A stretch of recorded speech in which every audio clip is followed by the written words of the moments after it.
your time to watch SBN South Bengal News, news about truth. নমস্কার, আপনাদের সঙ্গে রয়েছি আমি মন। খবরের শুরুতেই চোখ রাখবো মুখ্যমন্ত্রীর প্রশাসনিক সভায়। মুখ্যমন্ত্রী মমতা ব্যানার্জি রাজ্যওয়ারি জেলা সফর শুরু করেছেন। প্রশাসনিক সভা আয়োজিত হচ্ছে বিভিন্ন জেলায়। পশ্চিম বর্ধমান জেলা প্রশাসনের উদ্যোগে রানীগঞ্জ সিয়ারসল রাজবাড়ী ময়দানে আয়োজিত হয় প্রশাসনিক সভা ও জনসভা। এই প্রশাসনিক সভায় তুমি বহু সংখ্যক মানুষের হাতে তুলে দেন জমির পাট্টা। ধস কবলিত অঞ্চলের পুনর্বাসনের লক্ষ্যে তিনি রানীগঞ্জ, বারাবণী এবং জামুরিয়া অঞ্চলে যে সমস্ত আবাসন তৈরি হয়েছে উপভোক্তার হাতে তুলে দেন সেই আবাসনের চাবি। মুখ্যমন্ত্রী উদ্বোধন করেন আসানসোলের কফি হাউস এবং কালীপাহাড়ির বাস টার্মিনাল। এর পাশাপাশি আরো একগুচ্ছ প্রকল্পের শুভ উদ্বোধন করেন মুখ্যমন্ত্রী মমতা ব্যানার্জি। তিনি পরিষেবা প্রদান করেন সাধারণ মানুষকে। এর পাশাপাশি তিনি বক্তব্য রাখেন, জনসভার আকারে তিনি বক্তব্য রাখেন সাধারণ মানুষের জন্য। বক্তব্য রাখতে গিয়ে মুখ্যমন্ত্রী বলেন, কেন্দ্রের বিজেপি সরকার বিভাজনের রাজনীতি করছে।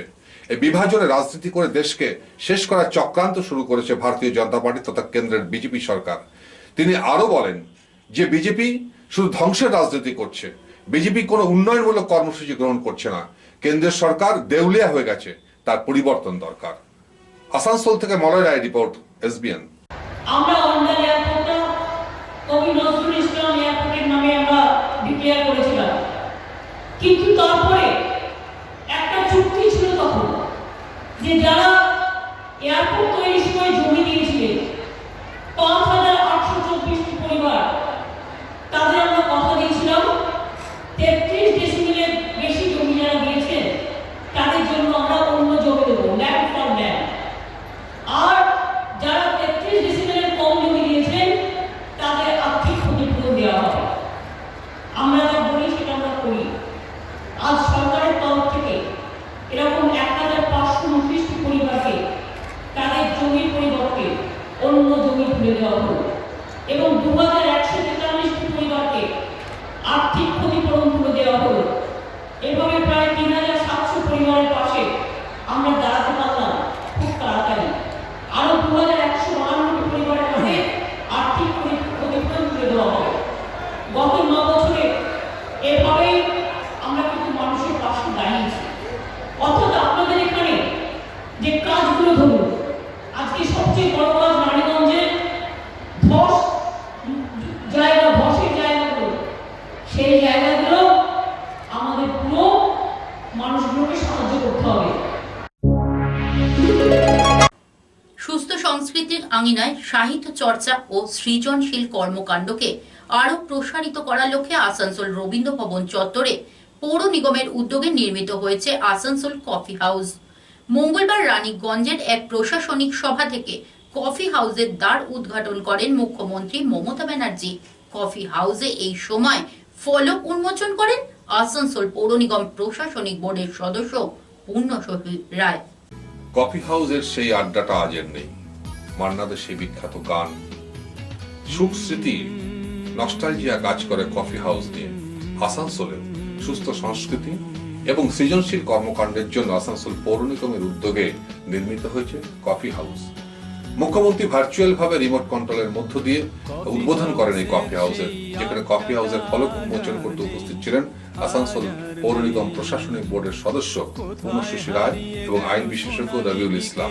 আসলে এই কফি হাউসের মধ্য দিয়ে একটি বার্তা দিতে চেয়েছে আসানসোল পৌর নিগমের মুখ্য প্রশাসক জিতেন্দ্র কুমার তেওয়ারি। তিনি বলেছেন, আসানসোল সুস্থ সংস্কৃতির পীঠস্থান হিসাবে আগামী দিনে পরিচিতি লাভ করবে। আসানসোল থেকে সুজিত বাল্মীকি রিপোর্ট, SBN। নিখিলেশ প্যারিসে, মইদুল ঢাকাতে, নেই তারা আজ কোনো খবরে। গ্র্যান্ডের গিটারিস্ট গোয়ানিজ ডিসুজা ঘুমিয়ে আছে যে আজ কবরে। কাকে যেন ভালোবেসে আঘাত পেয়ে যে শেষে পাগলা গারদে আছে রমারায়। অমলটা ঢুকছে তুরন্ত। সংবাদ সফরের পরবর্তী অংশ থাকছে ছোট্ট একটি বিজ্ঞাপন বিরতির পর। দেখতে থাকুন south Bengal news. Modern Furniture, the name you can trust. আপনার বাড়ি অথবা ফ্ল্যাটকে সাজিয়ে তুলতে এখানে রয়েছে আসবাবপত্রের এক বিপুল সম্ভার। Modern furniture, house of quality furniture and interior decoration. 4,000 square ফিটের এই শোরুমে রয়েছে wooden and steel divan, dining table, আলমিরা, dressing table, branded moulded furniture, sofa set, wardrobe, and all types of branded mattress and a wide range of interior decoration. Modern furniture committed to quality, quantity and after sales service within 24 hours. সুতরাং আর দেরি কেন? আপনার মনের মতো ফার্নিচারটি কিনতে আজই চলে আসুন আমাদের আধুনিক শোরুমে। মডার্ন ফার্নিচার, সমীরণ রায় রোড, জিটি রোড, গোধূলি মোড়, আসানসোল। Phone number 9641835920 and 8927603597. কেন্দ্রীয় সরকারের কৃষি বিল প্রত্যাহারের দাবিতে 8ই ডিসেম্বর দেশব্যাপী ধর্মঘটের আহ্বান জানায় সংযুক্ত কিষাণ মোর্চা। ধর্মঘটকে সমর্থন জানায় ও বিজেপির প্রতিটি রাজনৈতিক দল। আসানসোল শিল্পাঞ্চলে ধর্মঘটের সমর্থনে রাস্তায় নামে সিপিআইএম। ধর্মঘটকে সফল করার জন্য সংগঠিত হয় পিকেটিং ও অবরোধ আন্দোলন। কর্মসূচিতে উপস্থিত ছিলেন সিপিআইএম এর রাজ্য কমিটির সদস্য পার্থ মুখার্জি। ভারত বন্ধকে সম্পূর্ণ সমর্থন জানিয়েছে বামপন্থীরা। ইতিমধ্যে বামপন্থীদের উদ্যোগে সংগঠিত হয়েছিল এই যে কৃষি বিল, তার বিরুদ্ধে ধর্মঘট। সংযুক্ত কিষাণ মোর্চার 8ই ডিসেম্বর যে ভারতব্যাপী বন্ধের ডাক দিচ্ছে তাকেও সমর্থন জানিয়েছে বামপন্থীরা। সিপিআইএম কর্মীরা শহর আসানসোলের রাস্তায় নামে, তারা পিকেটিং করে এবং অবরোধ করে। অবশ্যই অবরোধের জেরে কিন্তু সাধারণ মানুষকে ভোগান্তির শিকার হতে হয়। দূর দূরান্ত থেকে যারা এসছেন তাদের মধ্যে যানবাহন ছিল না, অর্থাৎ গণপরিবহন ব্যবস্থা চলাচল করেনি বলে তাদেরকে অসুবিধার সম্মুখীন হতে হয়। আপনাদের দেখাবো সিপিআইএম এর অবরোধ আন্দোলন এবং ঠিক তার পাশাপাশি কিভাবে মানুষ অসহায় অবস্থায় রয়েছিল। পশ্চিমবঙ্গে যে কৃষি বিল লাগু হয়েছে, সেকশন 3 ক্লজ 2, তার হুবহু কার্বন কপি কেন্দ্রীয় সরকার এনেছে। কৃষকদের কাছ থেকে সরাসরি কর্পোরেট ফসল কিনবে তার ইচ্ছা অনুসারে। ফলে কৃষক রীতিমতো একটা সমস্যার মধ্যে আছে। গোটা ভারতবর্ষে এই প্রথম এই ধরনের প্রায় বলা যেতে পারে কৃষক বিদ্রোহ শুরু হয়েছে। গোটা দিল্লি অবরুদ্ধ আছে। বিজেপি দায়বদ্ধ আছে বিরোধী শক্তির কাছে। ফলত তারা এই সিদ্ধান্তে কৃষকদের সঙ্গে বসলেও কোনো সিদ্ধান্তে উপনীত হতে পারেনি, কারণ কৃষকরা পরিষ্কার জানিয়েছে হয় হ্যাঁ নয় না। তাদের পাশে আমরা তাই রাস্তায় সকাল থেকে হচ্ছে যে আমরা আছি। আমরা প্রকৃতভাবেই কৃষক এবং কৃষির পক্ষে আছি বলেই আমরা আজকে এই ধর্মঘটের রাস্তায় আছি। কেমন সাড়া পাচ্ছেন বন্ধে? বন্ধের সারা আপনারা দেখতে পাচ্ছেন, মানুষ মন থেকে এটাকে একটা সমর্থন দিচ্ছে। তারা মনে করেছে রুটি রুজির এই সমস্যা আজ আসলে অন্যান্য শিল্প হলে যেমন বিক্রি করে দিচ্ছে বিভিন্ন ইন্ডাস্ট্রি, জমিদার বিক্রি করছে ভুল পথে এবং কৃষকরা সেখানে দাঁড়িয়ে রুখে দাঁড়িয়েছে এবং তার পাশে যথেষ্ট শিল্পাঞ্চল কৃষকের পাশে পৌঁছে দাঁড়িয়েছে। আমার আজকে হসপিটালে নাইট ডিউটি ছিল। আমি আসানসোল ডিস্ট্রিক্ট হসপিটালের স্টাফ। নাইট ডিউটি করে বাড়ি যাওয়ার জন্য রাস্তায় দাঁড়িয়েছি। তো এটা বন্ধ করে দিয়েছে। হ্যাঁ, কোথায় বাড়ি আপনার? कहाँ जाना है आपको? कितने देर से खड़े हैं यहाँ पे? यहाँ हो गया 1 घंटा। तो बस नहीं चल रहा है, ये पता था आपको? नहीं पता था, मैं तो यूपी से आया हूँ, एयरटेल कैंप जाना था। পশ্চিম বর্ধমান জেলার কুলটি থানার অন্তর্গত মেলেকলার রেল ব্রিজ থেকে নিয়ন্ত্রণ হারিয়ে উল্টে যায় একটি ডাব বোঝাই ট্রাক। সূত্র মারফত জানা যায় বারাসাত থেকে পাটনার দিকে যাচ্ছিল এই ট্রাকটি। দুর্ঘটনার জেরে সামান্য আহত হয় ট্রাকের 3 জন যাত্রী। ঘটনার পর থেকে পলাতক ট্রাকের চালক। পরিস্থিতি নিয়ন্ত্রণে ঘটনাস্থলে যায় চৌরঙ্গি ফাঁড়ির পুলিশ ও রেল কর্তৃপক্ষ।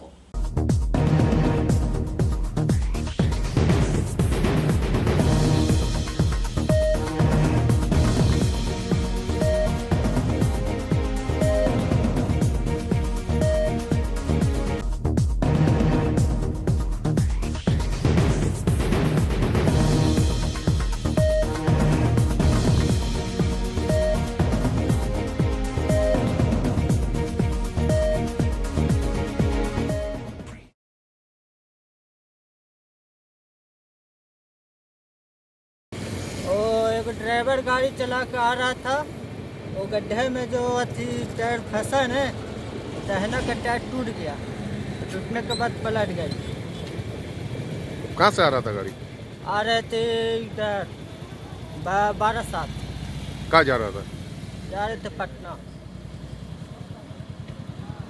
अभी क्या है गाड़ी में? अभी डाब। गाड़ी पलटी मार दिया। आप लोग कितना आदमी था? हम लोग 3 आदमी। इंजर्ड है कोई? किसे लगा है? आप लोग चोट घाट लगा है किसी का? हाँ, क्यों मोबाइल निकालने में चोट घाट लगा। आपका नाम? मेरा नाम सहेंद्र कुमार। आप कौन है? हाँ, हम श्री चमार है। चमार गाड़ी का कौन है? गाड़ी का। गाड़ी का कौन है? अच्छा, हम गाड़ी के खलासी। পশ্চিম বর্ধমান জেলার সালানপুর ব্লকের সামডি এলাকায় রয়েছে ইসিএল এর ডাবর কলিয়ারি। কয়লা উত্তোলনের জন্য প্রায়শই বিস্ফোরক ব্যবহার করে ইসিএল কর্তৃপক্ষ। প্রাথমিকভাবে অনুমান এই ব্লাস্টিং এর জেরেই ধস সৃষ্টি হয়েছে নিকটবর্তী একটি কুয়োতে। নিরাপত্তার স্বার্থে বাঁশ দিয়ে ঘেরাও করে দেওয়া হয়েছে কুয়োটিকে।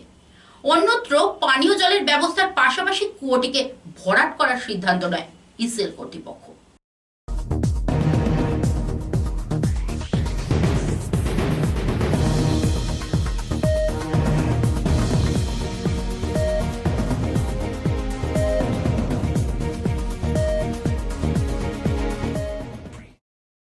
এসে দেখছি কুয়োর পুরো কুয়োটা পুরো হড় করে খুলে যাচ্ছে ভেতর থেকে। আমি তখন ইসিএলের আধিকারিকরা ডাকি, ওদের সিকিউরিটি ইন্সপেক্টর গিয়েছিলেন, চন্দ্রকান্ত বলে একজন আছেন, আরও সিকিউরিটি 3-4 জন ছিলেন ওরা।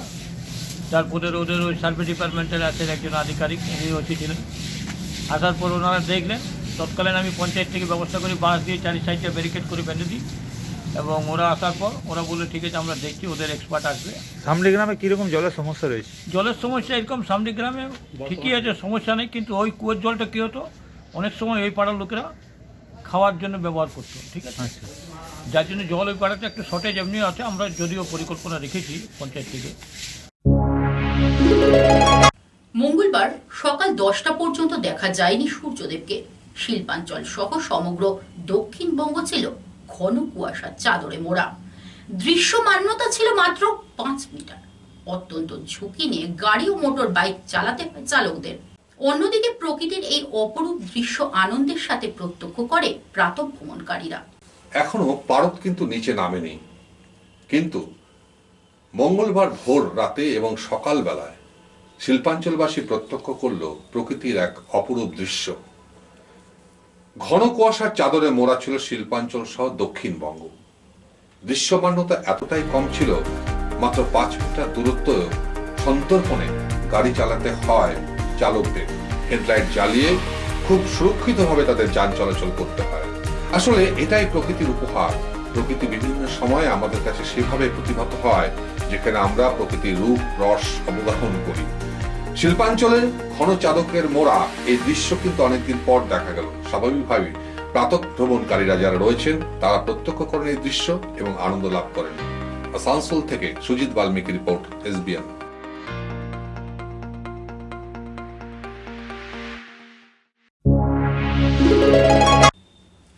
সংবাদ সফর এখনকার মতো এই পর্যন্তই। আপনারা দেখছিলেন south Bengal news, news about truth.